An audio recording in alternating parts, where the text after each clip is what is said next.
මේ තියෙන 2021 අවුරුද්ද රිලීස් වුණු iPhone 13 Pro එකක්.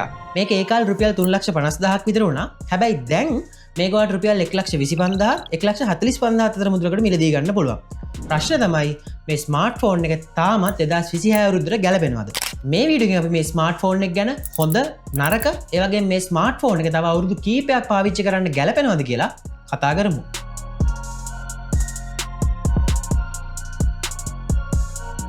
මුලින්ම අපි මේ ස්මාර්ට්ෆෝන් එකේ ඩිසයින් එක ගැන කතා කරමු. මේ ස්මාර්ට්ෆෝන් එක තමයි Apple සමාගමෙන් ඒගොල්ලන්ගේ පළවෙනි ස්මාර්ට්ෆෝන් එක ස්ටේන්ලස් ස්ටීල් මැටීරියල් එකෙන් රිලීස් කරපු. ඉතින් iPhone 13 Pro එක සහ iPhone 14 Pro එක තමයි ස්ටේන්ලස් ස්ටීල් වලින් රිලීස් කරේ. ඉතින් ඒ නිසා ගොඩක් හොඳ ඩියුරබල් මැටීරියල් එකක්. අලුත්ම iPhone 17 Pro එකටත් වඩා හොඳ ඩියුරබල් මැටීරියල් එකකින් හදලා තියෙනවා. ඒ වගේම ගොඩක් හොඳ ප්‍රීමියම් ෆීල් එකක් අපිට මේ ස්මාර්ට්ෆෝන් එකේ බලා ගන්න පුළුවන්. ඉතින් ඩිසයින් එක අතින් අනිවාර්යයෙන්ම 2026 අවුරුද්දට ගැලපෙනවා. ඒ වගේම ගොඩක් හොඳ ලුක් එකක් හොඳ ඩිසයින් එකක් තියෙන ස්මාර්ට්ෆෝන් එකක් විදියට මේක හඳුන්වන්න පුළුවන්කම තියෙනවා. ඊළඟට මේ ස්මාර්ට්ෆෝන් එකේ ඩිස්ප්ලේ ගැන කතා කරොත් මේකට තියෙන 6.1 inch LPTO Super Retina display එකක්. ඒ වගේම මේකට ProMotion එහෙමත් නැත්නම් 120 Hz සපෝට් කරනවා. ඉතින් ඒ කියන්නේ අලුත් ඩිස්ප්ලේ එකක තියෙන හැම ෆීචර් එකක්ම මේ ස්මාර්ට්ෆෝන් එකෙත් ඔයාලට බලා ගන්න පුළුවන්. ගොඩක් හොඳ කලර්ස් ඒ වගේම ෆිල්ම් එකක් ඔයා වීඩියෝ එකක් බලද්දි ගේම්ස් ප්ලේ කරද්දි කිසිම ප්‍රශ්නයක් නැතුව මේ ඩිස්ප්ලේ එක සපෝට් කරනවා. ඒ වගේම මේකේ තියෙන ස්ටීරියෝ ස්පීකර් සෙටප් එකක්. මේකත් මේ ප්‍රයිස් රේන්ජ් එකේ ඔයාලට මිලදී ගන්න පුළුවන්. ගොඩක් ස්මාර්ට්ෆෝන් වලට වඩා ඉස්සරහින් ඉන්නවා. බේස් පැත්තේම සෑහෙන හොඳ මට්ටමක මේ ස්මාර්ට්ෆෝන් එකේ තියෙනවා. හැබැයි iPhone 13 Pro එක සහ 14 Pro කියන්නේ green line green screen වලට සෑහෙන ප්‍රසිද්ධ ස්මාර්ට්ෆෝන් දෙකක්. ඉතින් ඒ නිසා ඒ රිස්ක් එක ඔයාලට තියෙන ඇත්තටම 13 Pro එකක් මිලදී ගන්න බලාපොරොත්තු වෙනවා නම් ඒ ඇරුණාම මේකේ අපිට අලුත් ස්මාර්ට්ෆෝන් වල වගේ ඩයිනමික් අයිලන්ඩ් එකක් බලා ගන්න පුළුවන් කමක් නැහැ. පරණ විදිහේ නොච් එකක් තමයි මේ ස්මාර්ට්ෆෝන් එකේ තියෙන්නේ. ඉතින් ඒක තමයි මම දකින විදිහට මේ ස්මාර්ට්ෆෝන් එකේ ඩිස්ප්ලේ එක පැත්තෙන් ගත්තොත් එකම ඩවුන් සයිඩ් එක ඒ ඇරුණාම ඇත්තටම ගොඩක් හොඳ මට්ටමක ඩිස්ප්ලේ එකක් තියෙන ස්මාර්ට්ෆෝන් එකක් විදිහට 13 Pro එක හඳුනන්න පුළුවන්කම තියෙනවා. හරි, දැන් අපි කතා කරමු මේ ස්මාර්ට්ෆෝන් එකේ කැමරා සෙටප් එක ගැන. මේකට තියෙන ට්‍රිපල් කැමරා සෙටප් එකක්, 12 මෙගාපික්සල් මේන් කැමරා එකක්, 12 මෙගාපික්සල් අල්ට්‍රා වයිඩ් කැමරා එකක් සහ 12 මෙගාපික්සල් 3x ටෙලිෆොටෝ කැමරා එකක් මේක අපිට බලා ගන්න පුළුවන්. මේ 3x ටෙලිෆොටෝ කැමරා එක ඇත්තටම අපිට iPhone 15 Pro එකේ තියෙන ටෙලිෆොටෝ කැමරා එකමයි මේකෙත් තියෙන්නේ. ඒ කියන්නේ ඔයාලට ඒකට ගොඩක් සමාන ෆොටෝස් මේකේ ටෙලිෆොටෝ කැමරා එකෙන් කැප්චර් කරගන්න පුළුවන්කම තියෙනවා. ඉතින් මම මේක මගේ 16 Pro Max එකත් එක්ක side by side compare කරලා බැලුවා. මේකේ main කැමරා එක, මේකේ ultra wide කැමරා එක වගේ ඇත්තටම ගොඩක්ම සමාන අවුට්පුට් එකක් තමයි අපිට මේ ස්මාර්ට්ෆෝන් දෙකෙන් බලා ගන්න පුළුවන්කම තියෙන්නේ. ඉතින් ගොඩක් හොඳට බලන කෙනෙක්ට ඇරුණාම ඇත්තටම මේ ෆෝන් දෙකේ ෆොටෝ අවුට්පුට් වල ලොකු වෙනසක් බලා ගන්න පුළුවන් කමක් නැහැ. 16 Pro එක පැත්තෙන් ගත්තාම ටිකක් ඩීටේල්ස් වැඩි ගතියක් තියෙනවා. හැබැයි ඒවා කම්පියුටේෂනල් ෆොටෝග්‍රැෆි. ඒ කියන්නේ software එක පැත්තෙන් ගත්ත ඩීටේල්ස් කියලා බැලු බැලමට බලා ගන්න පුළුවන්. හැබැයි 13 Pro එකේ ගොඩක්ම නැචුරල් ලුක් එකක්. ඒ කියන්නේ අර අපිට ට්‍රැඩිෂනල් කැමරාස් වල ප්‍රොෆෙෂනල් කැමරාස් වල තියනවා වගේ ගොඩක් ප්‍රොසෙස් නැති නැචුරල් ලුක් එකක් තියෙන ෆොටෝ අවුට්පුට් එකක් බලා ගන්න පුළුවන්කම තියෙනවා. ඉතින් ඒ නිසා ඒක කෙනාගෙන් කෙනාගේ ප්‍රෙෆරන්ස් එකට ඇත්තටම ඩිපෙන්ඩ් වෙනවා. ඔයා ගොඩක් ඩීටේල්ස් තියෙන කම්පියුටේෂනල් ෆොටෝග්‍රැෆි කියන්නේ software එක පැත්තෙන් උනා ඩීටේල්ස් ඉම්ප්‍රූව් වුණු ෆොටෝ එකක් බලාපොරොත්තු වෙනවා නම් ඔයාට ඊට වඩා හොඳ අප්ඩේට් version එකකට යන්න පුළුවන්. හැබැයි ඔයා ගොඩක් natural looking smartphone එකක් හොයනවා නම් කියන්නේ natural looking output එකක් ගන්න පුළුවන් ෆොටෝස් වලට කැමති නම් ඔයාට ගොඩක් හොඳ ඔප්ෂන් එකක් විදියට 13 Pro එක හඳුන්වන්න පුළුවන්කම තියෙනවා. ඊළඟට මේ ස්මාර්ට්ෆෝන් එකේ වීඩියෝග්‍රැෆි පැත්ත ගැන පොඩ්ඩක් කතා කරොත් එහෙම මම හිතන විදියට Apple iPhones තමයි අනිත් හැම ස්මාර්ට්ෆෝන් බ්‍රෑන්ඩ් එකක්ම අතරින් වීඩියෝග්‍රැෆි පැත්තෙන් ඉස්සරහින් ඉන්න බ්‍රෑන්ඩ් එක. ඉතින් ඒක iPhone 13 Pro එකට එනකටත් කිසිම වෙනසක් නැහැ. මම හිතන විදියට මේ ප්‍රයිස් පොයින්ට් එකට ඔයාලට සෙකන්ඩ් හෑන්ඩ් මාකට් එකේ ගන්න තියෙන ගොඩක්ම හොඳ මට්ටමේ වීඩියෝග්‍රැෆි තියෙන ස්මාර්ට්ෆෝන් එකක් විදියට මේක හඳුනන්න පුළුවන්කම තියෙනවා. මං හිතන විදියට නම් මේ ප්‍රයිස් පොයින්ට් එකේ තියෙන හොඳම වීඩියෝග්‍රැෆි තියෙන ස්මාර්ට්ෆෝන් එකත් මේක කියලා හැඳින්වුවට සමහරට වැරද්දක් නැති වෙන්න පුළුවන්කම තියෙනවා. මේ ස්මාර්ට්ෆෝන් එකේ වාට ProRes video capabilities බලා ගන්න පුළුවන්කම තියෙනවා. ඊට අමතරව 4K 60 fps වෙනකනුත් 1080p 120 fps වෙනකනුත් වීඩියෝ ෂූට් කරන්න පුළුවන්කම මේ ස්මාර්ට්ෆෝන් එකේ තියෙනවා. ඉතින් ඕවරෝල් ගත්තාම මේකේ කැමරා සෙටප් එක ඇත්තටම 2026 අවුරුද්දට 2027 අවුරුද්දටත් ගොඩක් හොඳ කැමරා සෙටප් එකක් කියලා හඳුන්වන්න පුළුවන්. මේකෙන් ගන්න ෆොටෝස් ඇත්තටම දැනට රිලීස් වෙන iPhone 17 Pro එක වගේ ස්මාර්ට්ෆෝන් එකක කරට කර තියන්න පුළුවන් තත්ත්වය. ඇත්තටම සාමාන්‍ය කෙනෙක් බැලුවාම වෙනසක් අඳුරගන්න බැරි තරමට ගොඩක් හොඳ කැමරා සෙටප් එකක් කියලා අපිට 13 Pro එක හඳුන්වන්න පුළුවන්කම තියෙනවා. ඊළඟට මේ ස්මාර්ට්ෆෝන් එකේ selfie කැමරා එක ගැන කතා කරොත් මේකට තියෙන 12 මෙගාපික්සල් selfie කැමරා එකක්, මේකත් iPhone 15 Pro එකේ තියෙන selfie camera එකම තමයි. ඉතින් වෙනසකට තියෙන්නේ 15 Pro වගේ devices වලට එනකොට මේකේ software එක පැත්තෙන් improvements වැඩි වෙලා තියෙනවා. ඒ කියන්නේ software වලින් process කරලා details ටිකක් වැඩිපුර පේන ගතියක් තියෙනවා. හැබැයි 13 Pro එකේ වඩා ගොඩක් natural looking ඒ වගේම ගොඩක් smooth skin tone එකක් තියෙන output එකක් මේකෙන් ගන්න පුළුවන්කම තියෙනවා. ඒ විතරක් නෙමේ Apple සමාගමේ තියෙන විශේෂ features. ඒ කියන්නේ කැමරා එක පැත්තෙන් ගත්තාම cinematic video, portrait වගේ දේවල් ගොඩක් හොඳට මේ ස්මාර්ට්ෆෝන් එකේ වැඩ කරනවා. ඉතින් ඒ නිසා ඔයාලට කිසිම ප්‍රශ්නයක් නැතුව cinematic video එකක්, portrait photo එකක් ගන්නත් මේ ස්මාර්ට්ෆෝන් එකේ පුළුවන්කම තියෙනවා. හොඳයි. දැන් අපි කතා කරමු මේ ස්මාර්ට්ෆෝන් එකේ performance ගැන. මේකට තියෙන්නේ A15 Bionic chipset එක. මේකට 6GB RAM එකක් සහ 128GB storage වලින් පටන් ගත්තට පස්සේ 1TB දක්වා storage එක බලා ගන්න පුළුවන්කම තියෙනවා. ඒ වගේම මේ ස්මාර්ට්ෆෝන් එක iOS 26.2 වලට, ඒ කියන්නේ දැනට රිලීස් වෙලා තියෙන latest update එකකට අප්ඩේට් කරගන්න පුළුවන්කම තියෙනවා. ඒ විතරක් නෙමේ සාමාන්‍යයෙන් Apple ලගේ software updates ගැන කතා කරද්දී ඒගොල්ලෝ සාමාන්‍යයෙන් අවුරුදු 6ක් 7ක් වගේ දක්වා updates ලබා දෙනවා.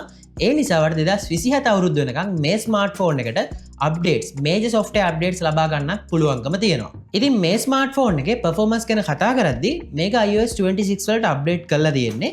ඉතින් update එකෙන් පස්සේ වුණත් ගොඩක්ම smooth විදිහට අපිට මේකේ වැඩ කටයුතු කරගෙන යන්න පුළුවන්කම තියෙනවා. විශේෂයෙන් මේකේ promotion තියෙන නිසා ගොඩක්ම smooth විදිහට හැම දෙයක්ම. ඒ කියන්නේ මගේ iPhone 16 Pro Max එකට සාපේක්ෂව ගත්තාම වෙනසක් බලා ගන්න බැරි තරමට ගොඩක්ම හොඳට speed ඒ වගේම smooth විදිහට වැඩ කරගන්න පුළුවන්කම තියෙනවා. හැබැයි සමහර වෙලාවට මේකේ තියෙන liquid glass design එකත් එක්ක පොඩි lag වීම බලා ගන්න පුළුවන්කම තියෙනවා.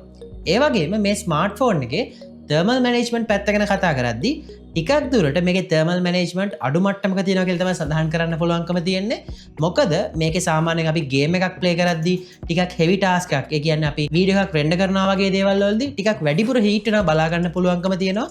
ඉතින් ඒක iOS 26 update එකෙන් පස්සේ විතරක් නෙමෙයි ඊට කලින් ඉඳන්ම iPhone 13 Pro එකේ තියෙන issue එකක් විදිහට බලා ගන්න පුළුවන්කම තියෙනවා. ඉතින් ඒ අරුණාම overall ගත්තාම මට හිතෙන විදිහට මේ second hand market එකේ මේ price range එකට තියෙන ගොඩක් හොඳ performance තියෙන smartphone එකක් විදිහට මේක හඳුන්වන්න පුළුවන්කම තියෙනවා. මොකද අපිට මේ price range එකේ second hand market එකේ තියෙන Android device එකක් ගත්තොත් ඒ වගේ app optimization වගේ දේවල් ටිකක් කාලෙත් එක්ක අඩු වෙන්න පුළුවන්කම තියෙනවා. හැබැයි මේ ස්මාර්ට්ෆෝන් එකේ ගොඩක් හොඳට performance පැත්තෙන් ගත්තාම ගොඩක්ම ස්පීඩ් වැඩ කරගන්න පුළුවන් හොඳ performance තියෙන ස්මාර්ට්ෆෝන් එකක් විදිහට හඳුන්වන්න පුළුවන්කම තියෙනවා. ඊළඟට අපි මේ ස්මාර්ට්ෆෝන් එකේ බැටරි එක ගැන කතා කරමු. ඇත්තටම බැටරි එක පැත්තට ආවට පස්සේ මේ ස්මාර්ට්ෆෝන් එක මට ඔයාට recommend කරන්න බැරි ලොකුම හේතු විදිහට දක්වන්න පුළුවන්කම තියෙන්නේ මේකේ බැටරි එක.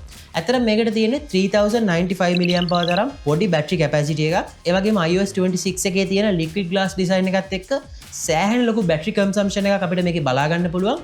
ඉතින් ඒ නිසා සාමාන්‍යයෙන් මං වගේ කෙනෙක් මේක යූස් කරොත් සාමාන්‍යයෙන් දවසට 3 පාරක් 4 පාරක් වුණත් charge කරගන්න ඉඩකඩ තියෙනවා. ඒ විතරක් නෙමෙයි මේක සාමාන්‍යයෙන් අපි 4G on කරගෙන, ඒ කියන්නේ data on කරගෙන පාවිච්චි කරොත් සාමාන්‍යයෙන් උපරිම පැය 3.5 වගේ screen on time එකක් තමයි තියාගන්න පුළුවන්කම තියෙනවා. 80-20 rule එක. ඒ කියන්නේ 80% ඉඳන් 20 වෙනකන් පාවිච්චි කරන කෙනෙක් නම් ඔයාලට සාමාන්‍යයෙන් පැය 3.5 වගේ තමයි screen on time එක තියාගන්න පුළුවන්කම තියෙන්නේ. ඉතින් ඒ නිසා අපිට බැටරි එක පැත්තෙන් ගත්තොත් නම් ලොකු ඩවුන්සයිඩ් එකක් විදිහට මේක හඳුන්වන්න පුළුවන්කම තියෙනවා. සාමාන්‍යයෙන් මේක 2026 අවුරුද්දට නෙමෙයි 2025 අවුරුද්දට උනත් රෙකමන්ඩ් කරන්න බැරි තත්ත්වය තමයි මේකේ බැටරි එක නම් අපිට බලා ගන්න පුළුවන්කම තියෙන්නේ. ඉතින් ඒ ඇරුණාම මේකේ charging පැත්තට આવොත් නම් සෑහෙන හොඳ මට්ටමක තියෙනවා. සාමාන්‍යයෙන් අපිට මේක විනාඩි 50ත් පැයත් අතර කාලයකින් 80ක් දක්වා charge කරගන්න පුළුවන්කම තියෙනවා. ඊළඟට මේ ස්මාර්ට්ෆෝන් එකේ තියෙන තවත් එක ලොකු ඩවුන්සයිඩ් එකක් තමයි මේකේ Apple Intelligence. එහෙමත් නැත්නම් AI. සාමාන්‍යයෙන් අපිට 2025 වගේ අවුරුද්දක් වෙනකොට සෑහෙන හොඳ AI capabilities අනිත් ස්මාර්ට්ෆෝන් වල බලා ගන්න පුළුවන්කම තියෙනවා. හැබැයි 13 Pro එකේ අපිට Apple Intelligence පහසුකම ලැබෙන්නේ නැහැ. හැබැයි අපි Apple Intelligence පහසුකම මේකට ලැබෙන්නේ නැති එක අමතක කරොත් අපි Apple Intelligence ගැන කතා කරොත් සාමාන්‍යයෙන් මම දකින විදිහට දැනට තියෙන latest iPhone එකේ කියන්නේ iPhone 17 Pro Max එකේ වුණත් තියෙන Apple Intelligence අනිත් ස්මාර්ට්ෆෝන් එක කියන්නේ Android ස්මාර්ට්ෆෝන් එක ගොඩක් පිටිපස්සෙන් තමයි ඉන්නේ කියලා මම නම් හිතන්නේ. ඉතින් ඒ නිසා Apple Intelligence මේකට ලැබුණ නැහැ කියන එක ලොකු ප්‍රශ්නයක් කරගන්න බෑ. ලැබුණත් නැතත් ඇත්තටම මේකේ AI capabilities, Apple ලගේ AI capabilities අනිත් AIs එක බලද්දි, ඒ කියන්නේ Google Gemini, ChatGPT වගේ AIs එක බලද්දි ගොඩක් පිටිපස්සෙන් තමයි ඉන්නේ. ඒ වගේම Galaxy AI වල තියෙන generative tools, ඒ වගේම eraser tools වගේ ඒවා එක බලද්දි ගොඩක් පිටිපස්සෙන් තමයි Apple ලගේ Apple Intelligence ඉන්නේ. හොඳයි. දැන් අපි මේ ස්මාර්ට්ෆෝන් එක ගැන final conclusion එකට එමු. මම මේ ස්මාර්ට ෆෝන් එක 2026 අවුරුද්දට රෙකමන්ඩ් කරනවාද එහෙමත් නැත්නම් තව අවුරුදු 2ක් විතර පාවිච්චි කරන්න බයි කරන්න සුදුසු ස්මාර්ට ෆෝන් එකක් විතර මම මේක රෙකමන්ඩ් කරනවාද ඉතින් ඔයා AI ෆීචර්ස් ඒ වගේ බැටරි එක ගැන ගොඩක් සැලකිලිමත් වෙන කෙනෙක් නෙවෙයි නම් ඇත්තටම මට මේක රෙකමන්ඩ් කරන්න පුළුවන් ස්මාර්ට ෆෝන් එකක් මේ ප්‍රයිස් රේන්ජ් එකේ හැටියට දැනට මේ ප්‍රයිස් රේන්ජ් එකේ තියෙන ගොඩක්ම හොඳ මට්ටමක තියෙන කැමරා එකක් ඒ වගේම වීඩියෝග්‍රැෆි පැත්තෙන් ගත්තොත් මං හිතන විදිහට මේ ප්‍රයිස් රේන්ජ් එකේ තියෙන හොඳම වීඩියෝග්‍රැෆි තියෙන ස්මාර්ට් ෆෝන් එකක් මේක කියලා මට හඳුනන්න පුළුවන්කම තියෙනවා. ඒ අරුණාම ගොඩක් හොඳ ඩිසයින් එකක් ඕවර්ऑल වශයෙන් ගත්තාම හොඳ ඩිස්ප්ලේ එකක් මේකේ තියෙන ග්‍රීන් ලයින් ග්‍රීන් ස්ක්‍රීන් ඉෂුව එක අමතක කරොත් ගොඩක් හොඳ මට්ටමක තියෙන ඩිස්ප්ලේ එකක් විදිහටත් මේක හඳුනන්න පුළුවන්කම තියෙනවා. ඒ වගේම ඕවර්ऑල් වශයෙන් ගත්තාම මේක ෆ්ලැග්ෂිප් ස්මාර්ට් ෆෝන් එකක් නිසා performance ඒ වගේම haptic feedback එක sounds වගේ දේවල් එක ගන්නකොට ගොඩක් හොඳ මට්ටමක පැකේජ් එකක් විදිහට හඳුනන්න පුළුවන්කම තියෙනවා. හැබැයි ඔයා බැටරි ගැන ගොඩක් සැලකිලිමත් වෙන කෙනෙක් නම් ඔයා යන හැම තැනම පවර් බෑන්ක් එකක් අරන් යන්න කැමති නැති කෙනෙක් නම් ඔයාට මේ ස්මාර්ට් ෆෝන් එක අඩුම තරමේ 2025 අවුරුද්දටවත් රෙකමන්ඩ් කරන්න පුළුවන් මට්ටමේ ස්මාර්ට් ෆෝන් එකක් නෙමෙයි. ඉතින් තීරණය ඔයාගේ අතේ තමයි තියෙන්නේ. ඔයාගේ ප්‍රයොරිටයිසේෂන්ස් අනුව කියන්නේ ඔයාට මොනවද වැදගත් වෙන්නේ කියන දේවල් අනුව ඔයාට ගොඩක් හොඳ ස්මාර්ට් ෆෝන් එකක් විදිහට මේක හඳුනන්න පුළුවන්කම තියෙනවා. ඒ වගේම ඔයාගේ ප්‍රයොරිටයිසේෂන්ස් අනුව ඔයාට ගැලපෙන්නේ නැති ස්මාර්ට් ෆෝන් එකක් විදිහටත් මේක හඳුනන්න පුළුවන්කම තියෙනවා. ඉතින් ඔයා මොකද හිතන්නේ iPhone 13 Pro එක ගැන? ඔයා මේ විදිහට මේ ස්මාර්ට් ෆෝන් එක පාවිච්චි කරන කෙනෙක් නම් ඔයාට බලන්න ඔයාගේ අදහසත් පල්ලා කමෙන්ට් සෙක්ෂන් එකේ කමෙන්ට් කරන්න. ඒ වගේ මේ වගේ තවත් වීඩියෝස් බලන්න ඉස්සෙල් රෙව් TV එක සබ්ස්ක්‍රයිබ් කරන්නත් අමතක කරන්න එපා.